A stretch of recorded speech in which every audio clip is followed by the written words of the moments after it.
Hello, welcome back to my channel.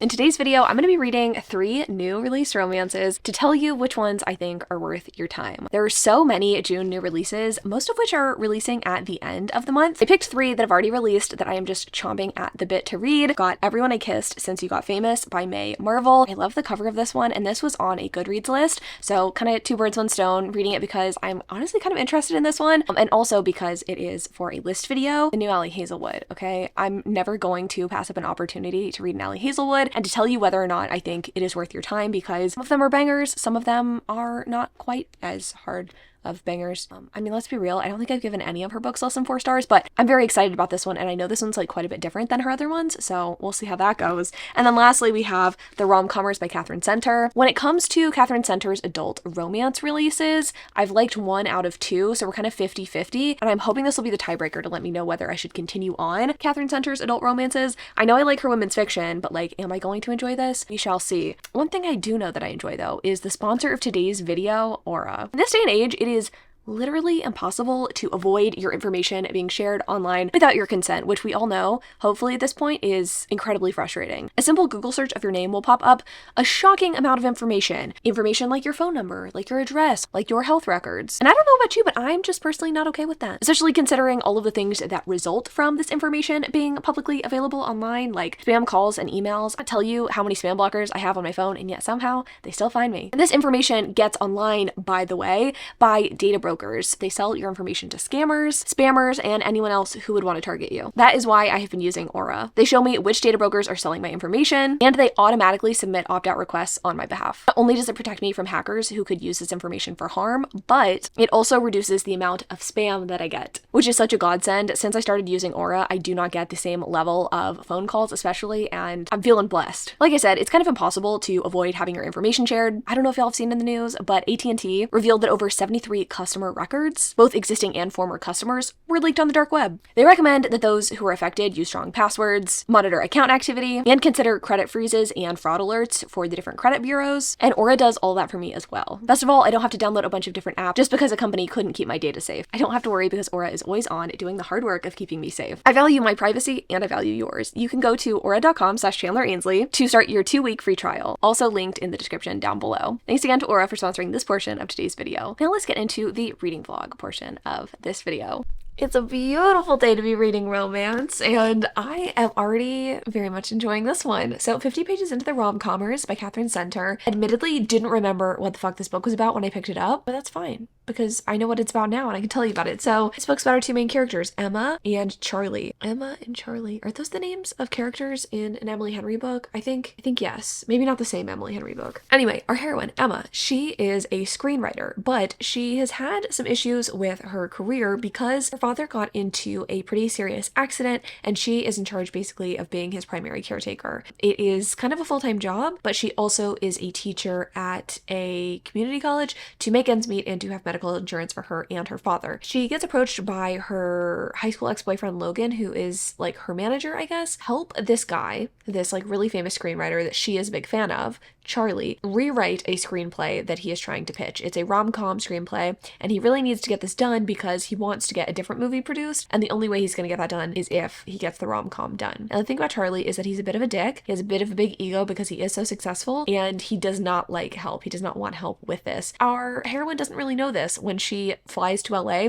to meet up with this guy, Logan has to kind of convince Charlie that he should let Emma stay with him and like help him rewrite the screenplay. He does some pretty shitty tactics, Logan does, to get Charlie to agree. Charlie never agrees, but he does agree to let Emma stay the night one night. And let me just say, what a way to start a book. Immediately in the first 50 pages of this book, I already have so much sympathy for Emma's character. Her relationship with both her sister and her dad is rich and compelling from the beginning. Thank fuck, because I just read 2 back-to-back hockey romances that like really had nothing going for them, respectfully. Like 3-star reads, fine, like fine books, but just didn't have this level of like attention to detail, which I really fucking appreciate. If there's one thing I need in a romance at this point in my life, it is characters who feel like real people and who have real things going on besides just their romantic entanglements, okay? Emma definitely has that going on. Basically, Charlie kind of lectures Emma about, I don't know, her career. They are like in the car heading back to Charlie's place so she can spend the night for one night, and he is questioning why why she would turn down this internship she was offered a couple of years ago. How he knows that, I guess from Logan, not entirely sure. Maybe that was something that Logan said to Charlie to try to convince Charlie that he should let Emma help him with the screenplay.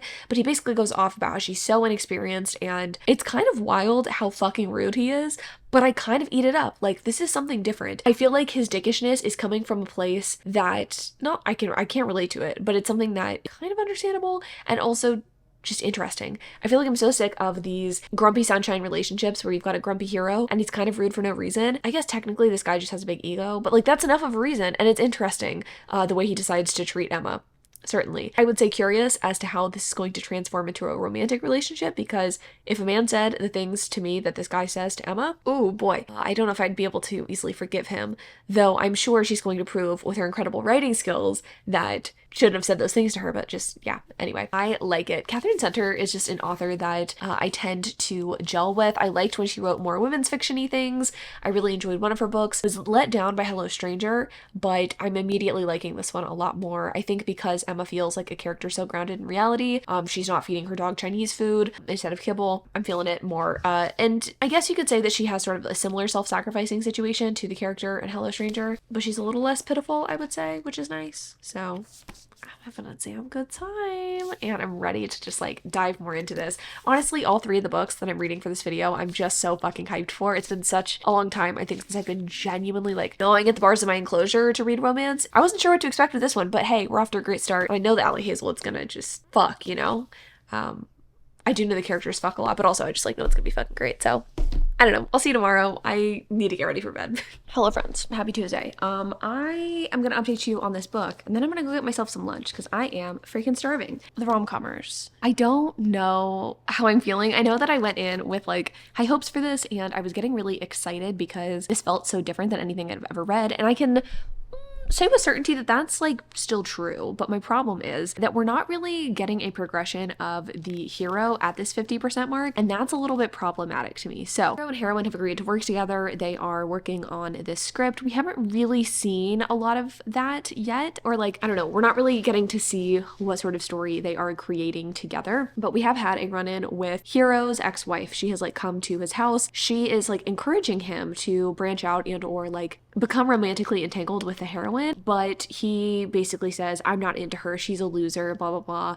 And I was really hoping that he would overcome some of his shittiness, at least in this 50% mark, and it seems like he's kind of right where he was at the beginning of the book, and that's a little upsetting to me. I'm not saying he has to have this dramatic character transformation within the first 50% of the book, but I don't want him to become less of a shitty human being right at the end of the story. Like, I'm supposed to be rooting for a romance between these two, and I can't really root for a romance if he's like actually a terrible person. And I don't think that he's a terrible person, but I think he's very emotionally damaged from a lot of the shit that's happened. I don't want to like spoil the things that have happened to him, but I think that just because you've been through hard things doesn't give you the excuse to be really shitty and mean, and that's kind of what he does in the book. So I don't know, I'm kind of struggling with this. Not struggling, like I'm still enjoying it. It's a very readable story, and I really like the heroine. I genuinely like her, but yeah, I don't know. It's a little upsetting to like continue to read this hero being like this to the heroine. So anyway, I'm gonna finish this off, but I'm gonna eat lunch first. All right, friends, I am home, which is a good place to be. I had a bar class before this, working on my fitness, books to talk about, 2 of them. Let's do it. I'm exhausted just thinking about this book. Can I be honest with you? Like, I don't understand. Here's the irony, is that this book is about writing a romance and how the hero of this book was incapable of writing romance because he didn't understand it and she was going to teach him about it. The romance in this book sucked. Like, the hero is a dick up until the very end, and we realize why he was pushing the heroine away. But there are so many moments in this book where the heroine, like, I want to root for her, but she's so goddamn pitiful, I just can't. At the beginning of the book, okay, I can forgive it. But she's gonna grow, she's gonna change, she's going to stand up for herself. No, she simply does not. That never happens. She's kind of like begging him to love her. The most pitiful thing I've probably ever read. I understand that not every heroine that I read is going to be like me.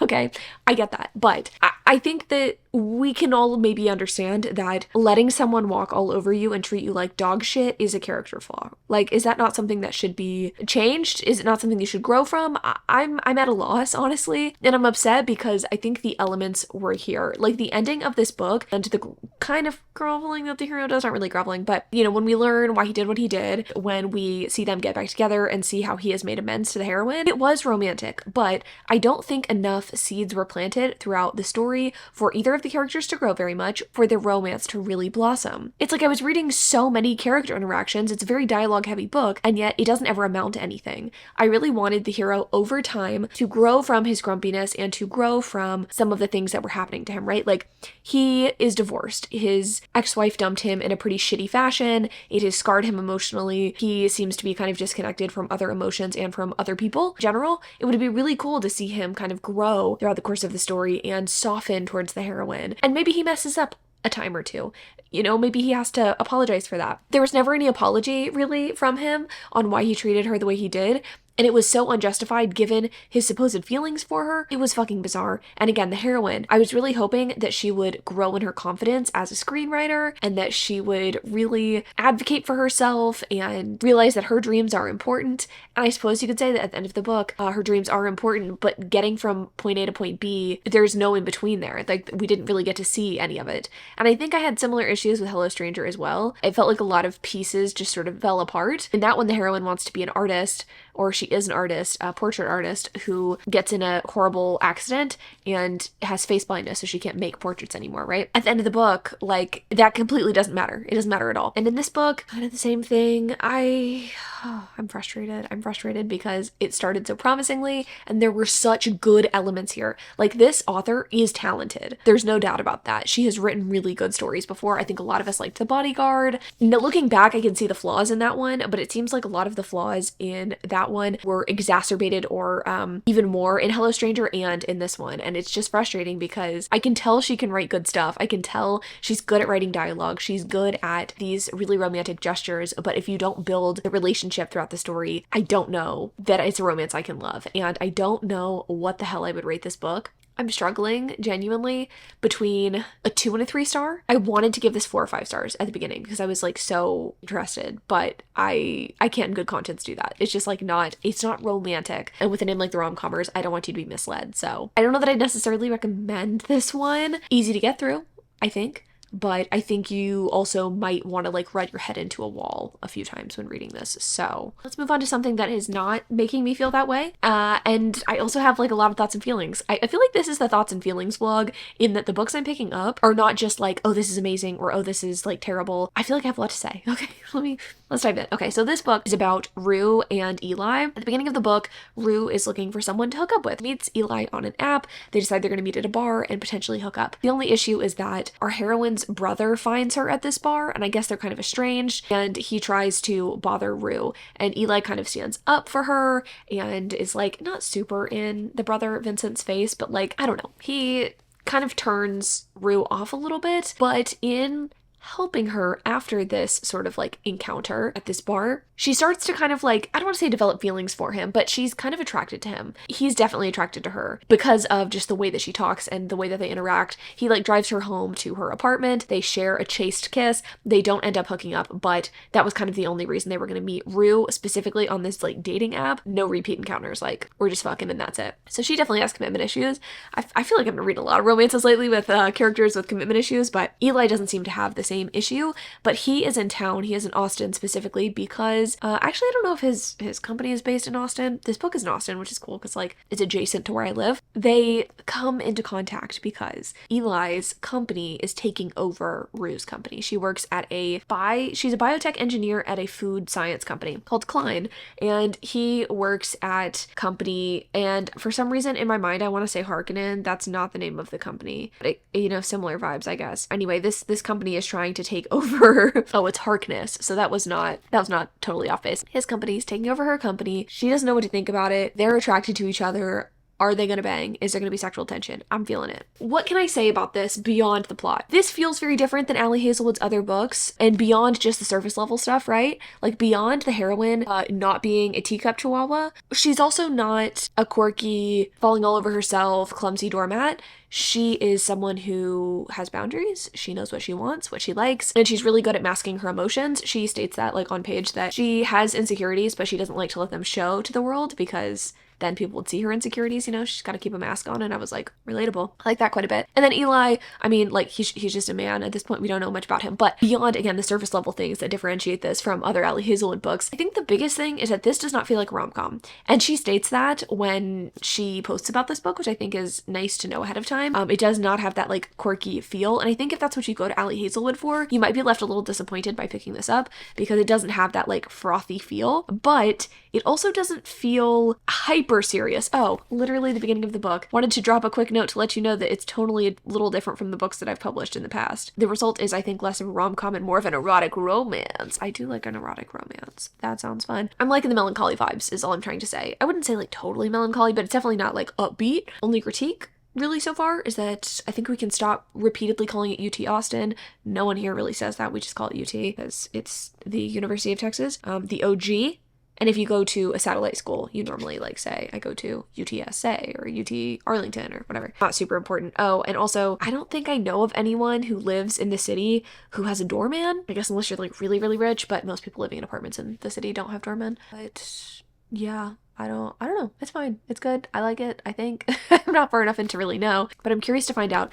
I have heard there's a lot of hooking up in this book, which would make sense given how this book is set up. I was pleased to find that there wasn't a hookup at the beginning of this book, that we are going to have at least a little bit of lead up and sexual tension before we get there, which is exciting. I mean, I'm fine with hooking up, and I feel like if anyone can pull it off, it's Ali Hazelwood. We'll tell. I do have the exclusive edition from B&N. Is that all that I get from that? Just this like, I was gonna say fan art, this like commissioned art. I'm fine with it.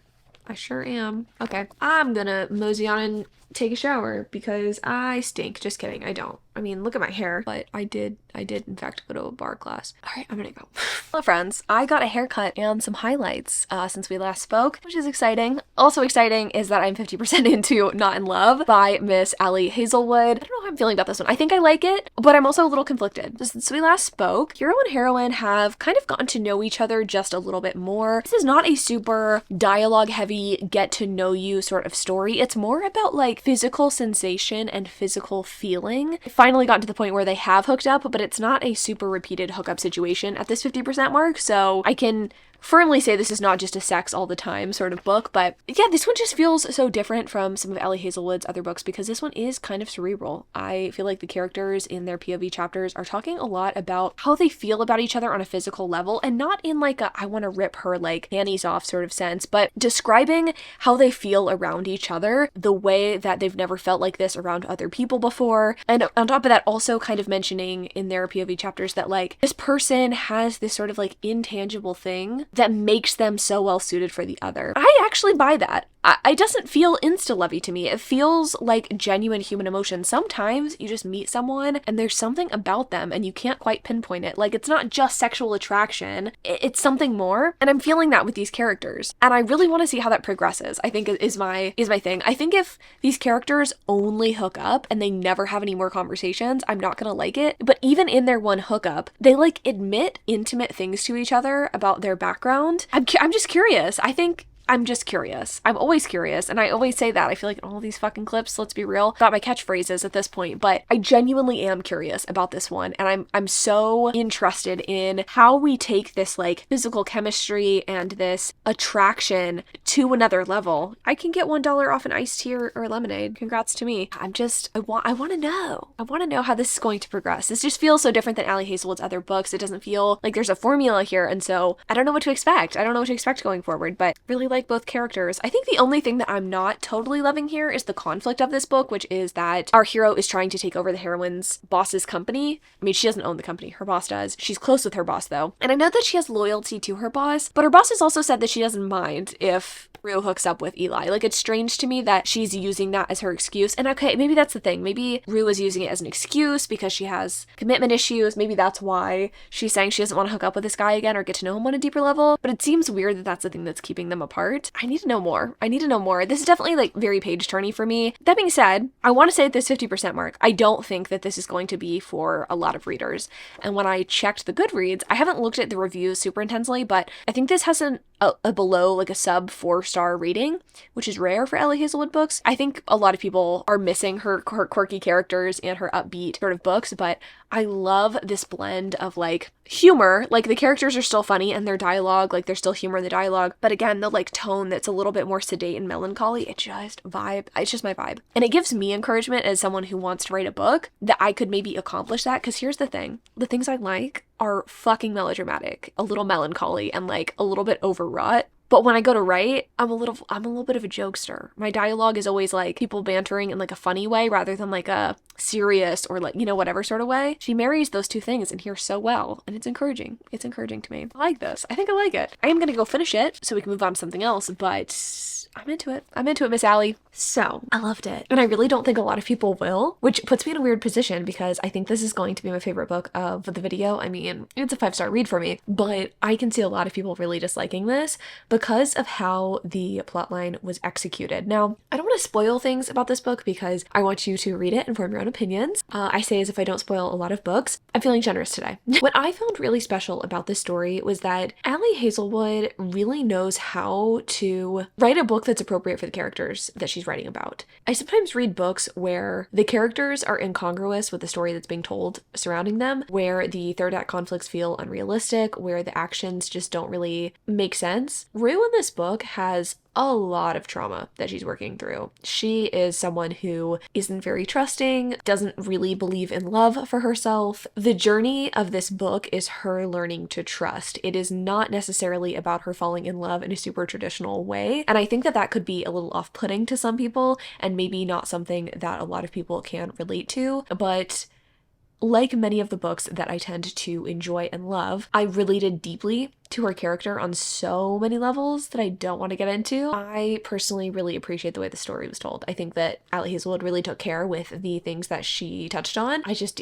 really appreciated the characters. I also really enjoyed Eli. He didn't really seem like other heroes in her books. He wasn't this like rough, stoic type, definitely not anything like the hero in The Love Hypothesis. And so I think that his sweetness and his appropriate obsession with our heroine like really just worked. I liked that he was really trustworthy and really kind. It reminded me of my own partner. Deeply really love this book. Again, I think what's going to be off-putting to people is the fact that there is so much sex in this book, to be honest, that it doesn't follow a traditional path, I guess. It's not this like explosive, fireworky, like, oh my god, let's say I love you sort of thing, but I personally really liked it. And I think sometimes a quieter romance is something I really appreciate, something that I really enjoy. And I found the sex in this book very hot. I think Allie Hazelwood excels at it. Maybe it's her many years of writing fan fiction, not entirely sure, but even though there were many sex scenes in this book, I did not feel compelled to skip any of them. I feel like a lot of their relationship dynamic explored in the sex scenes. They felt purposeful. Hats off to her for that, because I just read 2 back-to-back hockey romances that didn't feel purposeful with the sex. I do sort of question my own judgment sometimes when I say that, because I don't want to yuck anyone's yum. Like, if you just want to read romance for the smut, like, good for you. I think that there can be a balance, right? And I think that sex in books is not inherently bad. I, from the beginning of my channel, actually felt like I couldn't find smutty enough books, and now I feel like we've gone in the far opposite direction. I want there to be a balance again. Sex is used in a compelling and interesting way to tell a story, because sex is an important part of some people's romantic relationships, right? What I don't need to see is like every time people have sex. I mean, kind of like, what's the point of a romance? It's to watch 2 people grow together, fall in love, be happily ever after, happy for now, right? So for me to see repeated sex scenes, it's kind of like, okay, well, like, y'all have already fallen in love. Like, I really need to see y'all like going to the grocery store after you're married. Like, it's not exciting to me. You know what I mean? Like, the repeated sex scenes, I'm like, what is this doing?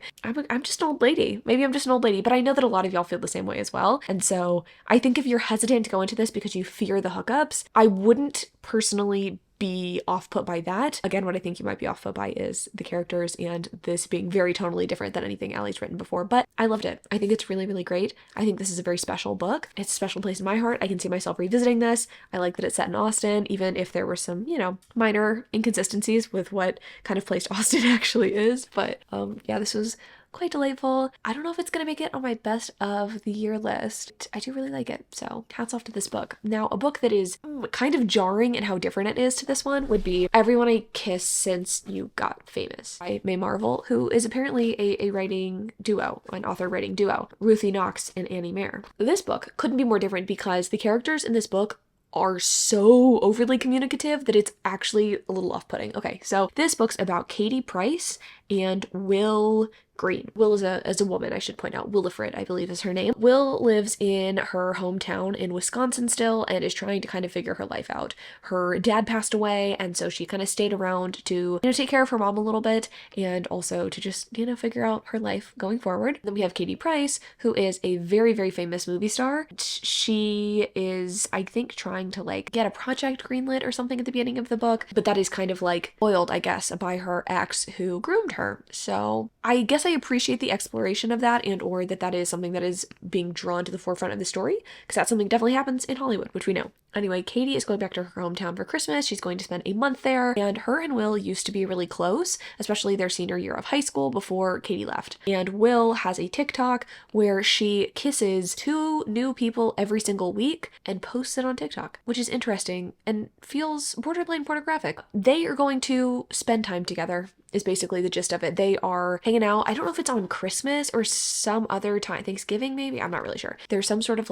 dinner party that's happening. They end up talking about some stuff that they used to talk about in high school. I guess one of their teachers was a piece of shit and they think that he has been cheating on his wife for 13 years. They're going to explore this together. They're going to try to solve the mystery if this guy has a double life or something. And in that conversation, the things that they discuss are things that I'm not sure that I would discuss with many people, let alone someone I hadn't talked to in 13 years. They talk about their sexualities pretty candidly, their pronouns pretty candidly. Not that discussing pronouns is something that's taboo or anything, but the fact that Will confidently ask Katie about her sexuality I thought was a little bit much. I think there's something to be said for people who have known each other for a long time reconnecting after having not talked for a while, but with Katie being a movie star and with Will and her not having talked for a very long time, I find it weird that they are picking up exactly where they last left off. It doesn't seem like any time has passed. It seems a little bit quick. It's a little jarring. It's a little jarring after reading this where Rue is not forthcoming at all, and it's not until the end of the book that you really truly get to know her. I mean, you do throughout the course of the story, but this is the complete opposite. All the cards are on the table immediately. We know all about this shitty guy that treated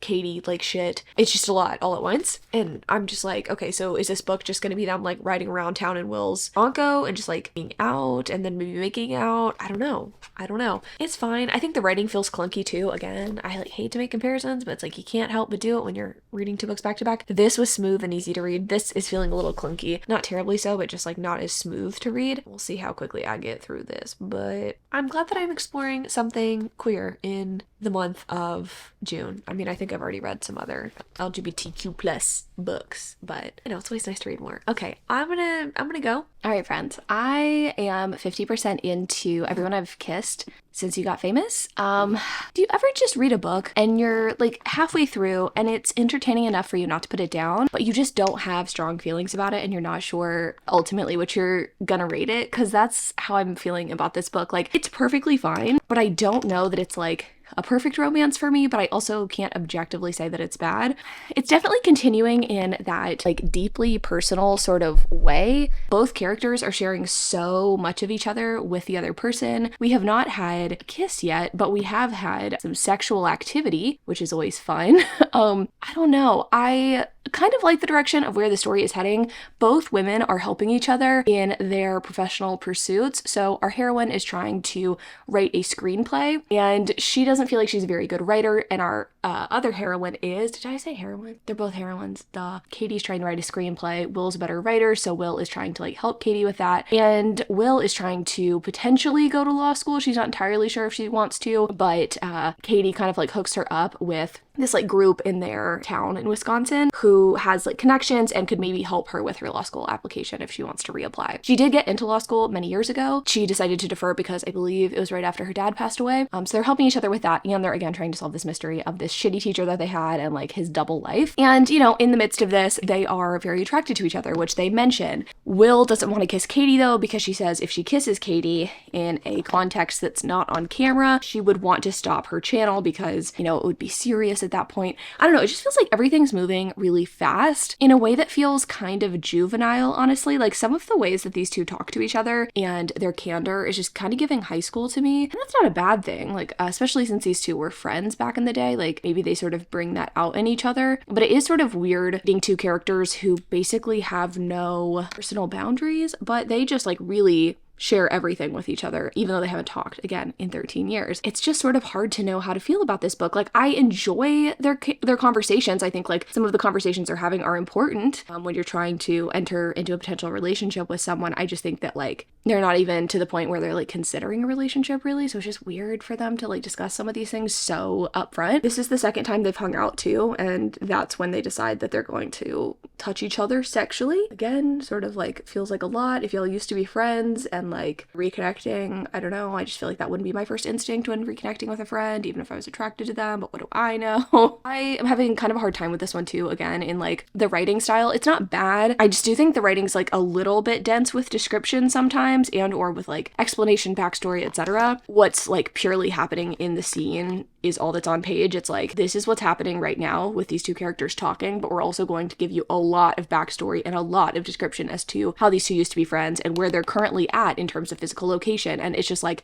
it's a lot to parse through, I think, sometimes.